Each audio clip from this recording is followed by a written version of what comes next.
పూలంగి సేవ.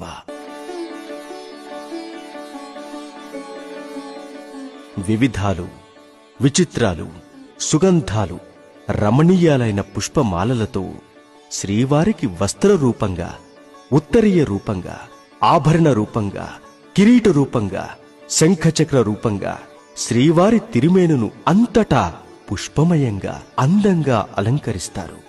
ఇప్పుడు శ్రీ స్వామివారు పూల అంగీ తొడిగినట్లుగా ఉంటారు.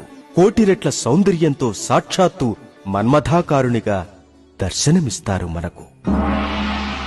ప్రతి గురువారం నాడు పూలంగిని ధరించిన శ్రీ స్వామివారిని సేవించి శ్రీ స్వామివారి ఆశీస్సులకు పాత్రులవుతూ ఎందరో భక్తజనులు తన్మయులు, కృతార్థులు అవుతున్నారు.